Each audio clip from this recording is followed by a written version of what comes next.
અલ નીનોની અસરની આશંકા વચ્ચે રાજ્યના 62 તાલુકાઓમાં વરસાદ નોંધાયો છે। 8 તાલુકામાં 2 ઇંચથી પોણા 6 ઇંચ સુધીનો વરસાદ, 15 તાલુકાઓમાં 1 ઇંચથી વધુ વરસાદ નોંધાયો છે। મહીસાગરનું બાલાસિનોર જ્યાં સૌથી વધુ પોણા 6 ઇંચ વરસાદ ખાબક્યો। છેલ્લા 24 કલાકમાં ભિલોડામાં 2.95 ઇંચ, સતલાસણામાં 2.87 ઇંચ વરસાદ, જ્યારે 24 કલાકમાં સતલાસણામાં 2.87 ઇંચ વરસાદ નોંધાયો છે। ધનસુરામાં 2.6, ગળતેશ્વરમાં 2.24, કપડવંજમાં 2.17, ગોગંબામાં 2.5 ઇંચ વરસાદ, જાંબુઘોડામાં 2 ઇંચ વરસાદ નોંધાયો છે, તો કદવાલમાં 1.93 ઇંચ, સાઠંબામાં 1.38 ઇંચ વરસાદ નોંધાયો છે, બાયડમાં 1.3, કઠલાલમાં 2.26, ગોધરામાં 1 ઇંચ, મેઘરજમાં 1 ઇંચ વરસાદ નોંધાયો છે, જ્યારે મેઘરજમાં 1.2 ઇંચ વરસાદ નોંધાયો છે। મોડાસામાં 0.94 ઇંચ વરસાદ છેલ્લા 24 કલાકમાં નોંધાયો છે। તો છેલ્લા 24 કલાકમાં અલગ અલગ તાલુકાઓમાં વરસાદ નોંધાયો છે। ખદવાલમાં 1.93 ઇંચ, સાઠંબામાં 1.38 ઇંચ, 1 ઇંચથી લઈ અને પોણા 6 ઇંચ સુધી વરસાદ નોંધાયો છે। સૌથી વધુ વરસાદ મહીસાગરમાં નોંધાયો છે। મહીસાગરમાં ગત મોડી રાતથી મેઘરાજાનું આગમન થયું હતું અને ધડબડાટી બોલાવી હતી। તો આ તરફ મહીસાગર જિલ્લામાં વરસાદે તોફાની બેટિંગ કરી છે। રાત્રે 10 વાગ્યા બાદ અચાનક વાતાવરણમાં પલટો આવ્યો। બાલાસિનોરમાં વીજળીના કડાકા બડાકા સાથે વરસાદ તૂટી પડ્યો હતો। તો રાત્રે 10 થી 12 વાગ્યા સુધીમાં બાલાસિનોરમાં 2 ઇંચ વરસાદ નોંધાયો। ત્યારબાદ રાત્રે 12 થી 2 ની વચ્ચે 3 ઇંચ વરસાદ, જ્યારે રાત્રે 2 થી સવારના 4 વાગ્યા સુધીમાં અડધો ઇંચ વરસાદ ખાબક્યો છે। ધોધમાર વરસાદને કારણે બાલાસિનોરમાં ઠેક ઠેકાણે પાણી ભરાઈ ગયા છે। બાલાસિનોર ઉપરાંત લુણાવાડા તાલુકામાં પણ વરસાદ વરસ્યો। વરસાદના કારણે ખેડૂતો ખુશખુશાલ બન્યા છે। તો આ તરફ કાળઝાળ ગરમીમાંથી રાહત મળી છે। છેલ્લા કેટલાક દિવસોથી અસહ્ય બફારાની વચ્ચે લોકો ત્રાહિમામ પોકારી ઉઠ્યા હતા, ત્યારે મેઘરાજાની એન્ટ્રીથી વાતાવરણમાં હાલ ઠંડક પ્રસરી છે। મહીસાગરમાં જે રીતે વરસાદ વરસ્યો છે, ગત મોડી રાતથી જ મેઘરાજાએ તોફાની બેટિંગ શરૂ કરી હતી। રાત્રે 10 થી 12 ની વચ્ચે 2 ઇંચ વરસાદ અને ત્યારબાદ 12 થી 2 ની વચ્ચે 3 ઇંચ વરસાદ ખાબકી ચૂક્યો છે। ગત મોડી રાત્રે મહીસાગર જિલ્લામાં મેઘરાજાની ધમાકેદાર ઇનિંગ જોવા મળી। બાલાસિનોર શહેરની વાત કરવામાં આવે તો બાલાસિનોર તાલુકામાં લગભગ પોણા 6 ઇંચ જેટલો વરસાદ ખાબક્યો, જેના કારણે ઠેર ઠેર પાણી ભરાવાના જે દ્રશ્યો છે તે સામે આવી રહ્યા છે। કેમેરામેનને કહીશ કે આપને દ્રશ્ય બતાવશે। બાલાસિનોર શહેરનું જકાત નાકા વિસ્તાર, આ જે સોસાયટી છે વૈભવ લક્ષ્મી જે ડુપ્લેક્સ છે, અહીંયા જવાનો જે માર્ગ છે તે માર્ગમાં પાણી ભરાયા છે। અહીંયા આગળ જે દુકાનો આવેલી છે તે દુકાનોના શટલ સુધી રાત્રે પાણી પહોંચ્યા હતા, જેથી જે દુકાનદારો છે તેમનો સામાન પણ બગડ્યો હતો। ત્યારે અત્યારે પણ જે દુકાનદારો છે તે સાફ સફાઈ કરતા જોવા મળી રહ્યા છે। સ્થાનિક લોકો સાથે વાતચીત કરી તેમના જણાવ્યા પ્રમાણે અહીંયા પાણીનો નિકાલ ન હોવાના કારણે આ પ્રકારની સમસ્યા સર્જાતી હોય છે।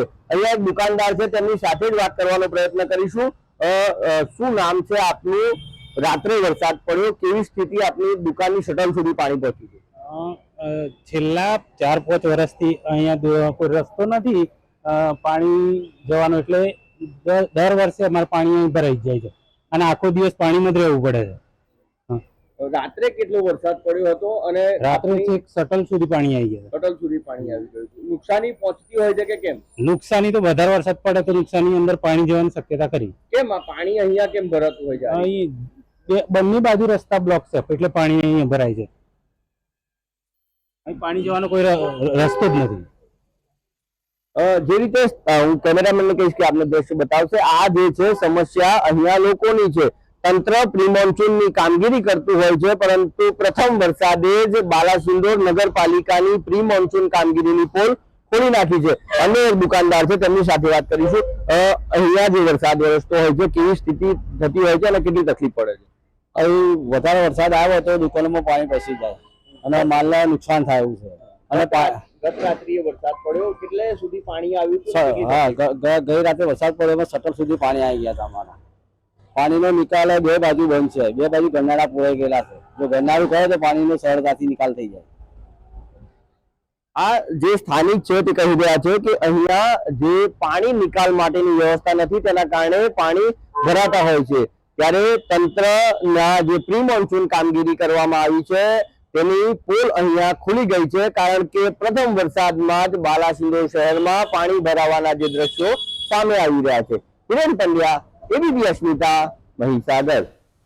તો આ તરફ પાલનપુરમાં સામાન્ય વરસાદમાં જ પાણી ભરાઈ ગયા છે. ગઠામણ પાટિયાથી ગામને જોડતા મુખ્ય માર્ગ ઉપર પાણી ભરાયા. રોડ પર પાણી ભરાઈ ગયા છે. ઘૂંટણસમા પાણી ભરાયા છે.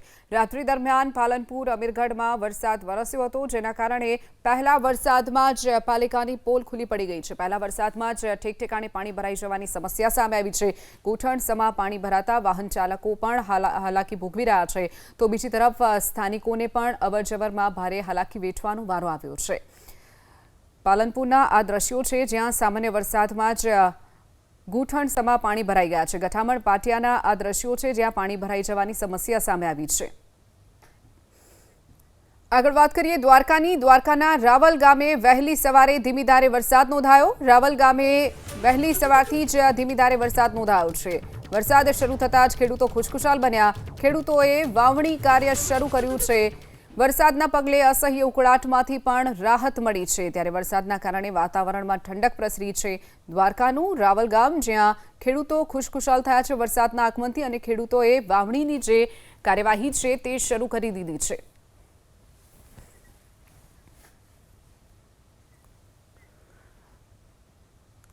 તો જે રીતે એક તરફ ગુજરાતમાંથી વાદળો ગાયબ થયા છે, અને તેની વચ્ચે ગત મોડી રાતથી જે વિસ્તારોમાં વરસાદ નોંધાયો છે, ત્યારે આવનારા સમયમાં વરસાદ કેવો રહેશે, મારા સહયોગી ઝિલન સમજાવશે આપણને વિંડીના માધ્યમથી. જી શિવાંગીની, જે રીતે વરસાદી માહોલ ફરી એકવાર રાજ્યમાં જોવા મળી રહ્યો છે, કેટલાક તાલુકામાં વરસાદ છે, ત્યારે વિંડીના માધ્યમથી જાણવાનો પ્રયત્ન કરીએ આજની તારીખમાં બપોરથી સાંજની જે સ્થિતિ અહીં દર્શાવી રહી છે. આપણે જોઈ શકીએ છીએ કે આજે સૌરાષ્ટ્રના જે વિસ્તારો છે ત્યાં આગળ, આ જે મધ્ય ગુજરાતના જે વિસ્તારો છે ત્યાં આગળ આપણને વરસાદી વાતાવરણ, વરસાદી વાદળો જે જોવા મળી રહ્યા છે, વરસાદની સ્થિતિ જોવા મળી રહી છે. એટલે આ તમામ વિસ્તારોની અંદર, આ ઉપરાંત વાત કરીએ તો દક્ષિણ ગુજરાતમાં પણ કેટલાક વિસ્તારોની અંદર આજે બપોરે અને સાંજે આપણને વરસાદ જોવા મળી શકે છે. આ આજની સ્થિતિ છે, આજે બપોર અને સાંજની સ્થિતિ આપ જોઈ શકો છો. જે વરસાદી વાતાવરણ, વરસાદી વાદળો આપણને આ વિસ્તારની અંદર અત્યારે જોવા મળી રહ્યા છે. આ ઉપરાંત જો આવતીકાલની જો વાત કરીએ, આવતીકાલે પણ કેટલાક વિસ્તારોમાં વરસાદ થઈ શકે છે. આવતીકાલે આપ જોઈ શકો છો, આ જે સૌરાષ્ટ્રના કેટલાક ભાગો છે, જૂનાગઢ, રાજકોટ, ભાવનગર, ત્યાંથી લઈ અને આજે મધ્ય ગુજરાતમાં અમદાવાદ, વડોદરા, ગોધરા સુધી, આ ઉપરાંત સુરત, વાપી, આ તમામ વિસ્તારોની અંદર આવતીકાલે પણ આપણને વરસાદ જોવા મળી શકે છે. એટલે કે લાંબા સમયથી જે વરસાદની રાહ જોવાઈ રહી હતી તેનો હવે અહીં અત્યારે પૂરતો અંત આવતો જોવા મળી રહ્યો છે, કારણ કે કેટલાક વિસ્તારોમાં વરસાદ વરસી રહ્યો છે, અને હજુ પણ આજે સાંજે અને આવતીકાલે પણ કેટલાક વિસ્તારોમાં વરસાદ થઈ શકે છે. જી શિવાંગીની. ચોક્કસ ઝિલન, જોડાવા બદલ અને માહિતી બદલ આપનો આભાર.